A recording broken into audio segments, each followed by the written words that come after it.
Michael Joseph Jackson was born on August 29, 1958 in Gary, Indiana, and entertained audiences nearly his entire life. His father, Joe Jackson, no relation to Joe Jackson, also a musician, had been a guitarist, but was forced to give up his musical ambitions following his marriage to Michael's mother Catherine Jackson, née Catherine Esther Screws. Together, they prodded their growing family's musical interests at home. By the early 1960s, the older boys Jackie, Tito and Jermaine had begun performing around the city. By 1964, Michael and Marlon had joined in. A musical prodigy, Michael's singing and dancing talents were amazingly mature, and he soon became the dominant voice and focus of the Jackson 5.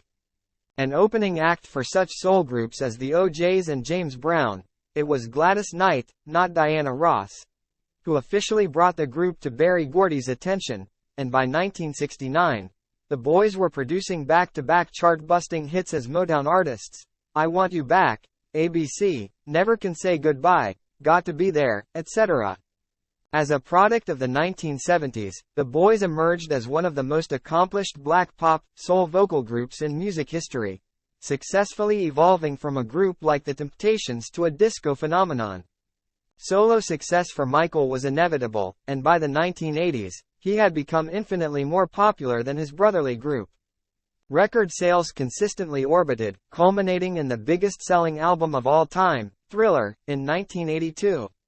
A TV natural, he ventured rather uneasily into films, such as playing the Scarecrow in The Wiz, 1978, but had much better luck with elaborate music videos.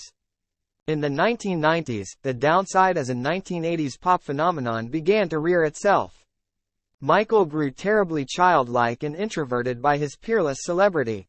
A rather timorous, androgynous figure to begin with, his physical appearance began to change drastically, and his behavior grew alarmingly bizarre, making him a consistent target for scandal-making, despite his numerous charitable acts. 2 brief marriages, one to Elvis Presley's daughter Lisa Marie Presley, were forged and 2 children produced by his second wife during that time, but the purposes behind them appeared image-oriented. Michael Jackson died on June 25, 2009 in Los Angeles, California. His passion and artistry as a singer, dancer, writer and businessman were unparalleled, and it is these prodigious talents that will ultimately prevail over the extremely negative aspects of his life.